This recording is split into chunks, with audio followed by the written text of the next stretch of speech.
आजकाल बऱ्याचदा असं वाटतं की आपण एखाद्या साय-फाय चित्रपटात जगतोय. म्हणजे विचार करा, आपल्या खिशातल्या एका छोट्याशा मोबाईलमध्ये आपला स्वतःचा ग्राफिक डिझायनर, कंटेंट रायटर आणि चक्क व्हिडिओ एडिटर बसलेला आहे. अगदी बरोबर. आणि हे सगळं म्हणजे हे भविष्य नाहीये, तर आपला आजचा वर्तमान काळ आहे. आज आपण ज्या स्रोतांवर ही सखोल चर्चा करणार आहोत, त्यानुसार हे अत्यंत सामान्य होऊ लागलंय. हो. आणि गंमत बघा, या तंत्रज्ञानाचा वेग इतका प्रचंड आहे ना, की काल जे अशक्य वाटत होतं, ते आज आपण रोजच्या कामात वापरतोय. हां, पण तरी कसं आहे, बऱ्याच लोकांच्या मनात या एआय बद्दल म्हणजे आर्टिफिशियल इंटेलिजन्स बद्दल एक प्रकारची अनामिक भीती असते. मला हे एका वेगळ्या उदाहरणाशी जोडावंसं वाटतं. कोणतं उदाहरण? म्हणजे जेव्हा सुरुवातीला स्मार्टफोन आले होते, तेव्हा लोकांना ते वापरायला खूप अवघड वाटायचे. हे टचस्क्रीन कसं चालवायचं, चुकीचं बटन दाबलं तर काय होईल, असे प्रश्न असायचे.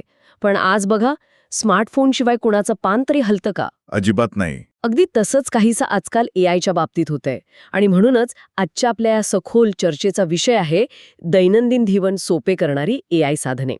आपला मुख्य उद्देश हाच आहे की एआय ही फक्त मोठ्या मोठ्या तंत्रज्ञान कंपन्यांची किंवा सिलिकॉन व्हॅलीची मक्तेदारी नाहीये, नक्कीच नाही.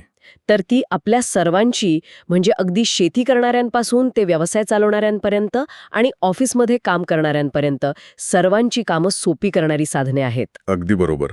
आणि आपल्या आजच्या या माहिती स्रोतातून जी गोष्ट प्रकर्षाने समोर येते ती हीच आहे. त्यांनी एआय म्हणजे काय अशा किचकट तांत्रिक व्याख्यांमध्ये वेळ घालवलेला नाहीये. त्याऐवजी विद्यार्थ्याचे प्रश्न वेगळे असतात, एका शेतकऱ्याची गरज वेगळी असते आणि नोकरदार वर्गाची गरज पूर्णपणे वेगळी असते, हे ओळखून कोणत्या वर्गासाठी कोणतं टूल उपयोगी पडेल यावर लक्ष केंद्रित केलंय. अच्छा, म्हणजे थेट उपयोगावर भर दिलाय. तर मग आपणही या माहितीच्या विश्लेषणाला सुरुवात करूया, ती शब्दांच्या आणि माहितीच्या जादूगरांपासून. कारण एआय म्हटलं की सर्वात जास्त चर्चा होते ती टेक्स्ट आणि माहिती देणाऱ्या साधनांची. हो, तिथूनच खरी सुरुवात होते. आपल्या स्रोतांमध्ये प्रामुख्याने 3 मोठ्या नावांचा उल्लेख आहे.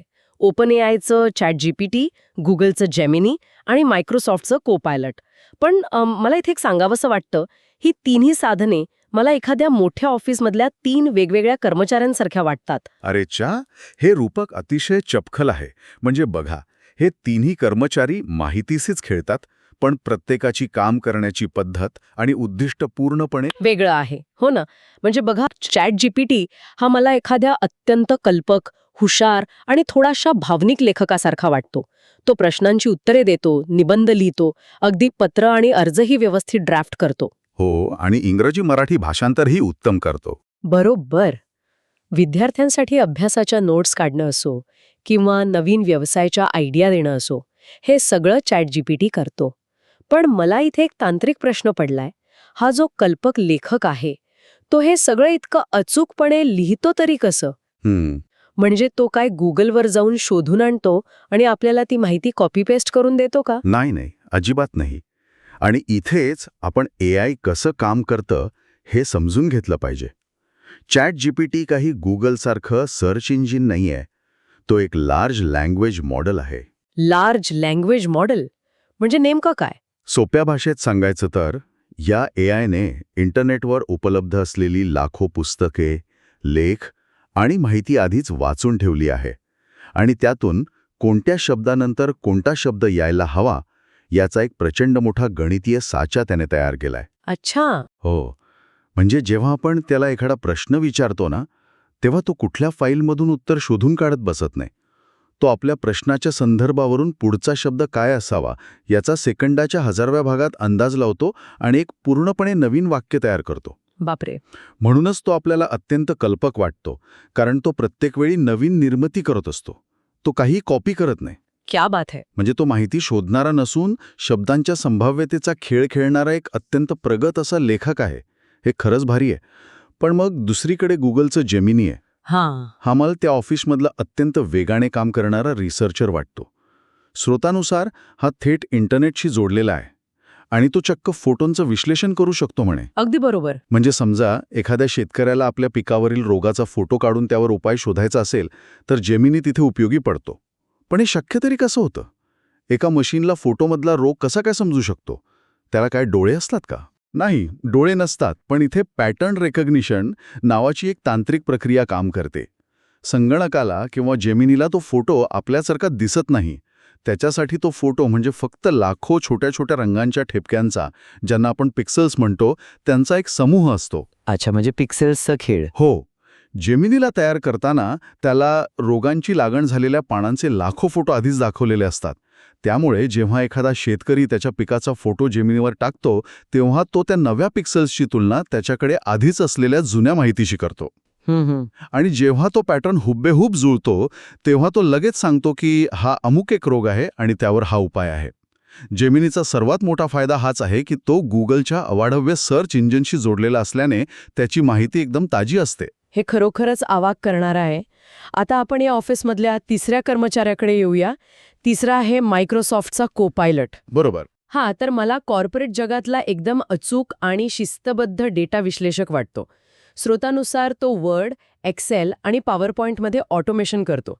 पण थांबा बाई, इथे एक प्रश्न विचारायचा आहे. विचारा की. जर ChatGPT निबंध लिहितो, कोडिंग करतो आणि गणितही सोडवतो, तर मग बँकेतल्या क्लार्कला किंवा सरकारी कर्मचाऱ्याला हा वेगळा को पायलट कशाला हवाय? हे तिन्ही जर एकाच प्रकारचे काम करत असतील, तर मायक्रोसॉफ्टने हे फक्त स्वतःची मक्तेदारी निर्माण करण्यासाठी आणलेलं खोळ आहे. नाही, तसं नाहीये. ती यामागे खरंच काही तांत्रिक किंवा सुरक्षेचं कारण आहे? हा अत्यंत महत्त्वाचा प्रश्न विचारलात आणि याचं उत्तर इकोसिस्टीम आणि डेटा सुरक्षा यामध्ये दडलंय. आता समजा एखादी व्यक्ती बँकेत काम करतेय आणि तिला हजारो ग्राहकांच्या खात्यांचा अत्यंत गोपनीय डेटा विश्लेषित करायचा आहे. ती व्यक्ती तो डेटा ओपन इंटरनेटवर चालणाऱ्या ChatGPTवर टाकू शकत नाही, कारण तिथे सुरक्षेचा खूप मोठा धोका असतो. तो डेटा सार्वजनिक होऊ शकतो. बरोबर. म्हणजे डेटा लीक होण्याची शक्यता असते. अगदी तेच. आणि दुसरी महत्त्वाची गोष्ट म्हणजे कार्यक्षमता. को पायलट हा थेट मायक्रोसॉफ्ट एक्सेल, वर्ड आणि पॉवरपॉइंटच्या आतच बसवलेला आहे. म्हणजे तुम्हाला डेटा कॉपी करून दुसरीकडे कुठेतरी नेण्याची गरजच नाही. अच्छा. हो. तुम्ही थेट एक्सेलमध्येच कमांड देऊ शकता की या महिन्यात ज्या ग्राहकांनी सर्वात जास्त व्यवहार केले आहेत त्यांचा एक वेगळा चार्ट तयार कर. को पायलट तो तिथेले तिथेच बनवून देतो. अरे वा. त्यामुळे गोंधळून जाण्याचं काहीच कारण नाही. आपली गरज काय आहे आणि आपल्या माहितीची संवेदनशीलता किती आहे यावर या 3 कर्मचाऱ्यांपैकी कुणाला कामाला लावायचं हे ठरतं. आता हे एकदम स्पष्ट झालं. म्हणजे ChatGPT हा आपला कल्पक लेखक, जेमिनी हा वेगवान रिसर्चर आणि को पायलट हा सुरक्षित आणि कॉर्पोरेट वातावरणातला डेटा अॅनालिस्ट.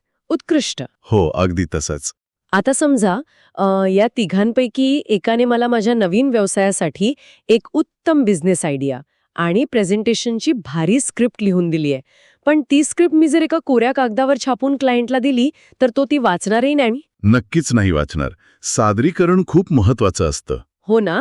आणि इथूनच आपण आपल्या चर्चेच्या दुसऱ्या महत्वाच्या टप्प्याकडे वळतो, सादरीकरण आणि व्यावसायिकता. आपल्या माहिती स्रोताने यासाठी 2 भन्नाट टूल्सची ओळख करून दिली आहे, कॅनव्हा आणि ग्रॅमरली. ही 2 साधने एखाद्याच्या साध्या कल्पनेला एका व्यावसायिक उत्पादनात बदलण्याची ताकद ठेवतात. हो. स्रोतामध्ये सांगितल्याप्रमाणे कॅनव्हाचा उपयोग पोस्टर, बॅनर, यूट्यूबचे थंबनेल आणि सोशल मीडिया पोस्ट बनवण्यासाठी होतो. शिवाय त्यात AI इमेज जनरेशनची सुविधा आहे, जिथे तुम्ही फक्त शब्दात सांगा आणि ते तुम्हाला चक्क चित्र बनवून देईल. बरोबर. पण मला पुन्हा तोच प्रश्न पडतोय. जर मी कॅनव्हाला सांगितलं की मला सायकल चालवणाऱ्या मांजरीचं चित्र दे, तर तो काय करतो? तो गुगल इमेज सर्चवर जाऊन कोणीतरी आधीच बनवलेलं चित्र चोरून आणतो का? अजिबात नाही.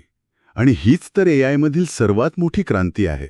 यामागे डिफ्युजन मॉडेल नावाचं एक तंत्रज्ञान असतं. Diffusion model? हो.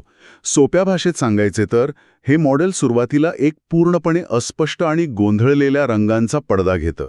मग तुम्ही दिलेल्या शब्दांनुसार म्हणजे मांजर आणि सायकल, ते हळूहळू त्या अस्पष्ट पडद्यातून एक चित्र उलगडत जातं. त्याने यापूर्वी लाखो मांजरी आणि सायकली पाहिलेल्या असतात. त्यामुळे त्याला मांजर कशी दिसते आणि सायकल कशी असते हे पक्क माहीत असतं. तो त्या 2 संकल्पनांना एकत्र करून असं एक चित्र तयार करतो जे या जगात यापूर्वी कधीही अस्तित्वात नव्हतं. तो काही कॉपी करत नाही, तो स्वतः पेंट करत असतो. बापरे. म्हणजे तो खऱ्या अर्थाने कलाकार बनतोय तर. आणि दुसरं टूल जे स्रोतात आहे ते म्हणजे ग्रामरली. हे इंग्रजी व्याकरण दुरुस्त करतं, व्यावसायिक लेखन सुधारतं आणि आपले ईमेल अगदी अचूक बनवतं. पण इथे मला थोडा वेगळा विचार मांडायचा आहे. सांगा ना. जर एखादं टूल माझ्यासाठी चित्र बनवून देत असेल आणि दुसरं टूल माझ्या इंग्रजी व्याकरणाच्या चुका आपोआप सुधारत असेल, तर याचा अर्थ असा होतो का की आता आपल्याला ग्राफिक डिझाईन शिकण्याची किंवा इंग्रजी व्याकरणाचे धडे गिरवण्याची गरजच उरलेली नाहीये? हे सगळं माणसाला आळशी आणि स्वतःहून विचार न करणारा प्राणी तर बनवत नाहीये ना? हा एक अतिशय नैसर्गिक आणि रास्त प्रश्न आहे. अनेक लोकांना हीच भीती वाटते की तंत्रज्ञानामुळे आपण आळशी होऊ. पण जर आपण या स्रोताच्या खोलात जाऊन विचार केला तर हे आळस वाढवणारे नाहीयेत. या प्रक्रियेला आपण व्यावसायिकतेचे लोकशाहीकरण म्हणू शकतो. व्यावसायिकतेचे लोकशाहीकरण हा शब्दप्रयोग खूपच जड पण रंजक वाटतोय. हे सर्वसामान्य माणसाच्या दृष्टिकोनातून जरा उलगडून सांगता का? नक्कीच. आपण एक छोटंसं उदाहरण घेऊया. समजा महाराष्ट्रातील एका छोट्याशा गावात एक महिला स्वतःच्या घरी उत्तम दर्जाचे पापड आणि लोणचे बनवते.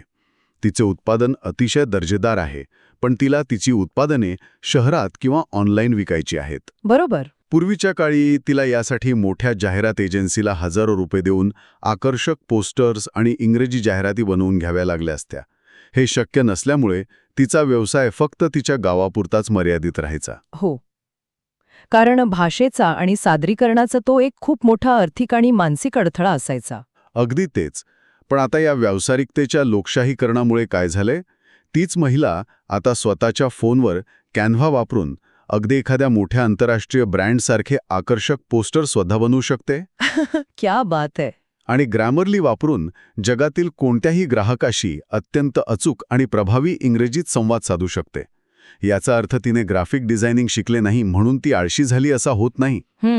याचा अर्थ असा होतो की तंत्रज्ञानाने तिला माध्यमाशी झटत बसण्यापासून मुक्त केले आहे, जेणेकरून ती तिच्या मुख्य कामावर म्हणजेच उत्तम पापड बनवण्यावर आणि व्यवसायाच्या कल्पनेवर जास्त लक्ष केंद्रित करू शकेल. हा मुद्दा खरोखरच डोळे उघडणार आहे.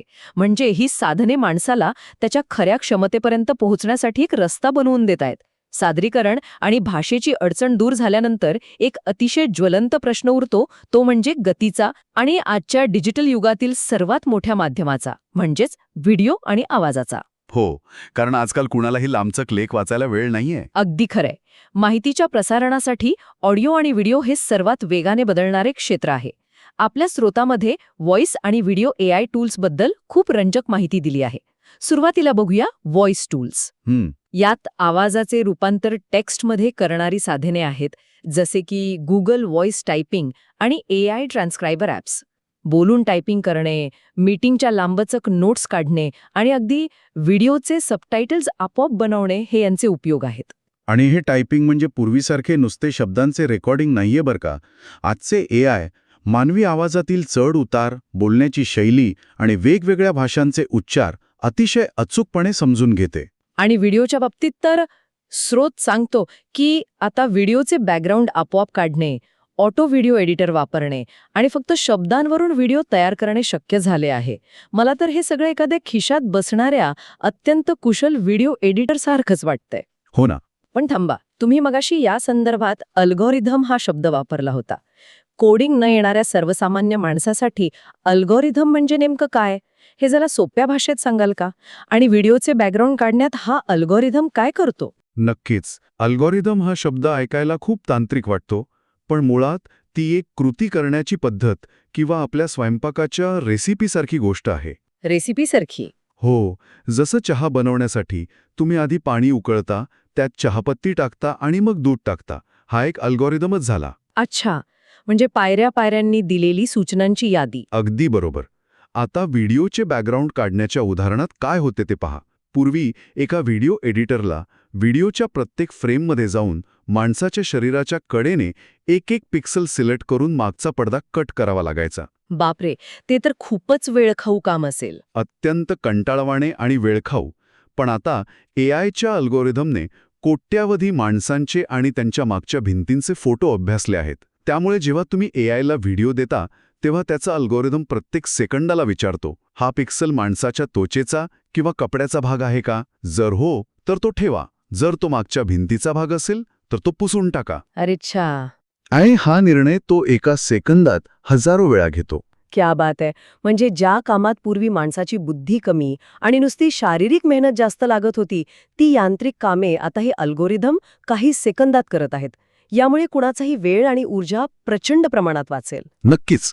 विशेषतः पत्रकार किंवा शिक्षकांसाठी ज्यांना दररोज हजारो शब्द लिहावे लागतात किंवा व्हिडिओ बनवावे लागतात, त्यांच्यासाठी ही एक प्रकारची जादूच आहे. आणि यामुळेच कामाचा परिणाम म्हणजेच आउटपुट अनेक पटीने वाढतो. तुम्ही कमी वेळात जास्त दर्जेदार काम करू शकता. आता आपण या अत्यंत माहितीपूर्ण सखोल चर्चेच्या अगदी शेवटाकडे आलो आहोत. जर आपण आजच्या या संपूर्ण विश्लेषणाचा सारांश काढला तर या माहिती स्रोताने एक गोष्ट अगदी ठळकपणे मांडली आहे ती कोणती? की या सगळ्याचा सर्वसामान्य माणसाला काय फायदा होतो. वेळ वाचतो, काम सोपे होते आणि सर्वात महत्त्वाचे म्हणजे या नवीन कौशल्यांच्या जोरावर लोक घरबसल्या स्वतःचा विकास करू शकतात आणि आर्थिक प्रगतीही करू शकतात. हो. आणि या स्रोताची मला सर्वात भावलेली गोष्ट म्हणजे त्यांनी दिलेला स्टार्टर पॅक. हो, कारण कसं आहे, मार्केटमध्ये रोज शेकडो नवीन AI टूल्स येत आहेत. सर्वसामान्य माणूस या माहितीच्या अतिरेकात गोंधळून जाण्याची शक्यता खूप जास्त असते. बरोबर. पण स्रोताने फक्त 3 साधनांची एक भक्कम शिफारस केली आहे: ChatGPT, कॅनव्हा आणि जेमिनी. जे लोक नव्याने AI वापरण्यास सुरुवात करत आहेत त्यांनी इतर कोणतीही साधनं शोधत बसण्याची गरज नाही. ही 3 साधनं तुमच्या दैनंदिन जीवनातील 90% कामे करण्यासाठी पूर्णपणे पुरेशी आहेत. या तिन्हींपासून सुरुवात केल्यास गोंधळ उडणार नाही आणि तंत्रज्ञानाची भीतीही निघून जाईल. हे अगदीच व्यावहारिक आणि उपयुक्त आहे. पण या सर्व सकारात्मक बाबींवर आणि तंत्रज्ञानाच्या फायद्यांवर चर्चा करत असताना मला आता थोडा वेगळा आणि वास्तवाचं भान देणारा विचार मांडायचा आहे. कोणता विचार? जर या AI साधनांमुळे आपले तासनतास चालणारे काम, जसे की माहितीचं संशोधन करणे, ग्राफिक डिझायनिंग करणे किंवा लांबचक डेटाचं विश्लेषण करणे, हे आता काही मिनिटांतच पूर्ण होत असेल, तर यातून जो प्रचंड वेळ वाचणार आहे, त्या वेळेचे आपण मानव म्हणून नेमके काय करणार आहोत? बापरे, हा तर खूपच. म्हणजे मला थोडी चिंता वाटते की आपण जो वेळ वाचवू तो आपण खरोखरच अधिक शांत, तणावमुक्त जीवन जगण्यासाठी किंवा कुटुंबासोबत घालवण्यासाठी वापरणार आहोत का? हा खरोखरच तंत्रज्ञानाच्या इतिहासातील सर्वात खोल आणि गुंतागुंतीचा प्रश्न आहे. हो ना, कारण मला तर वाटतंय की कॉर्पोरेट जगात आपले बॉस किंवा आपले क्लायंट्स जेव्हा हे पाहतील की आपण एखादे काम 1 तासात पूर्ण करू शकतोय, तेव्हा ते आपल्याला घरी जाऊ देणार नाहीयेत. नक्कीच नाही जाऊ देणार. ते आपल्याकडून पूर्वीपेक्षा 10 पटीने जास्त वेगाने आणि 10 पटीने जास्त काम करण्याची अपेक्षा करतील. आपण संध्याकाळी 5 वाजता निवांत घरी जाण्याऐवजी 5 वाजेपर्यंत 10 नवीन प्रेझेंटेशन्स बनवत बसू. तंत्रज्ञान आपल्याला विश्रांती देईल की आपल्याला एका नव्या, अधिक वेगवान आणि थकवणाऱ्या शर्यतीत ढकलून देईल? तुमची ही चिंता पूर्णपणे रास्त आहे. आणि जर आपण मानवी इतिहासाकडे मागे वळून पाहिले तर जेव्हा औद्योगिक क्रांती झाली आणि कारखान्यांमध्ये यंत्रे आली, तेव्हाही लोकांना असेच वाटले होते की आता यंत्रे काम करतील आणि माणसांना भरपूर मोकळा वेळ मिळेल. पण तसं झालं नाही. नाही झालं. उत्पादनाच्या अपेक्षा फक्त वाढल्या. AI आपल्याला वेळ वाचवण्याची अफाट ताकद नक्कीच देते, पण त्या वेळेचं व्यवस्थापन कसे करायचे हे कोणत्याही अल्गोरिदममध्ये लिहिलेले नाही. तो निर्णय आणि ती लढाई शेवटी आपलीच आहे. बापरे, हा विचार खरोखरच रात्रभर झोप उडवणारा आहे. तंत्रज्ञान हे एक साधन आहे, ते मालक बनता कामा नये. हा प्रश्न आपण इथेच सोडून देऊया, जेणेकरून या चर्चेनंतर प्रत्येकाने आपापल्या पातळीवर यावर शांतपणे विचार करावा. आपण आपला वाचलेला वेळ स्वतःसाठी वापरणार आहोत की यंत्रांच्या वेगाशी स्पर्धा करण्यात संपवणार आहोत? विचार करण्यासारखी गोष्ट आहे. तर ही होती आजची आपली दैनंदिन जीवन सोपे करणारी AI साधने या विषयावरील एक अतिशय रंजक आणि सखोल चर्चा. हे तंत्रज्ञान आपल्याला नक्कीच सक्षम बनवत आहे. फक्त त्याचा वापर आपण कसा, किती आणि कशासाठी करायचा हे शेवटी आपल्याच हातात आहे. वेळ वाचवणे हे AIचं काम आहे, पण त्या वेळेत माणूस म्हणून कसे जगायचे हे आपल्यालाच ठरवावे लागेल. पुन्हा भेटूया अशाच एका नव्या, रंजक आणि माहितीपूर्ण सखोल चर्चेसोबत. तोपर्यंत नवीन गोष्टी शिकत रहा, तंत्रज्ञानाशी मैत्री करा आणि स्वतःसाठी वेळ काढायला विसरू नका. धन्यवाद.